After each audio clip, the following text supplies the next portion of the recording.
सबसे पहले देखिए कैसे एक्सपोज हुए हैं मैं आपको बताता हूं। और अगर आधुनिक राजनीति में कोई औरंगजेब है, कौन है आपको मालूम है? औरंगजेब ने अपने पिता को सिंहासन से, कुर्सी से हटाया था। अब ये मैं नहीं कहता हूं, सपा के एक बड़े नेता ने ये बयान दिया था कि अखिलेश यादव ने भी अपने पिता श्रद्धेय मुलायम सिंह यादव जी को कुर्सी से हटा दिया तो वो औरंगजेब है। ये मैं नहीं कहता हूं, ये इन्हीं के पार्टी के नेता ने कहा था। दूसरी बात, इनसे ये पूछिए संविधान संविधान संविधान अब इनको याद आ रहा है। अंजना जी, वैसे शरिया कानून की बात करते हैं, इस बीच में ना बोलो बस। नहीं, ये गलत बात है। आज बारी बारी से, बारी बारी मैं आपसे अनुराग जी रुक जाइए, गवारों को मत बुलाया करिए। हाँ प्लीज पूरा कीजिए। नहीं, ये सब बकवास ना करें, इसीलिए स्तर गिरा देते हैं चर्चा का। प्लीज, धन्यवाद। मैं इनसे एक बात पूछना चाहता हूं, चाहे ये हो चाहे वो बैठे हमारे वारिस पठान जी, संविधान इनको तब नहीं याद आता है जब हम कहते हैं हलाला गलत है। ट्रिपल तलाक में इनको याद नहीं आता। बहु विवाह, संविधान में तो कहीं नहीं लिखा बहु विवाह सही होगा, बल्कि बहु विवाह गैर संवैधानिक है, तब नहीं बोलेंगे।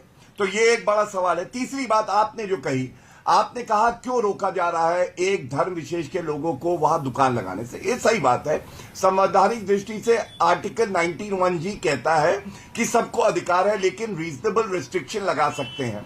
दूसरी बात, जामा मस्जिद के पास, सभी मस्जिदों के बाहर अगर कोई सुअर का मांस खाना चाहता है और वो दुकान खोले, क्या अंजना जी आप बताइए, ये लोग मान जाएंगे? मुसलमान कहेंगे ठीक है। मैंने हलाल मीट का प्रश्न उठाया, मुझे उम्मीद है यहां पे बैठे हैं वारिस पठान कहेंगे नहीं, हम झटका भी खाएंगे। गणपति बप्पा मोरिया बोल दिया था इन्होंने एक बार अंजना जी, उसके बाद 2 महीने तक टीवी डिबेट से गायब हो गए और माफी मांगी कि मैं गणपति बप्पा मोरिया बोला, ये गलत है। अब ये बीच में नहीं बोल, पूरा कीजिए गौरव जी। मैं इसलिए ये बात उठा रहा हूं, आप ये नहीं कर सकते अंजना जी कि आप कहें हमारी जो भावनाएं हैं धार्मिक, वो तो बहुत अच्छी है, हम उसको जो है मनवाएंगे, और दूसरों की बात आए तो आप कहें नहीं हमें भी वहां जाइए।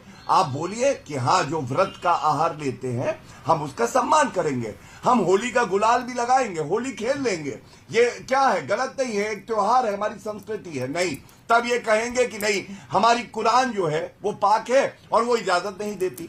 जब आप समाज को खुद धर्म के आधार पर बांटते हो, आपको कोई हक नहीं है यहाँ पे आके कहें कि नहीं भाई संविधान। आप संविधान की बात तब करिए जैसे भाजपा करती है कि संविधान ही सर्वोपरि है, संविधान के हिसाब से चलेंगे। और एक बात मैं और बता दूं अंजना जी, अंत करूंगा, ये मैनिफेस्टो है समाजवादी पार्टी का, इसमें लिखा क्या है, हम मुस्लिम बच्चियों को 10वीं पास 30,000 रुपए वजीफा देंगे।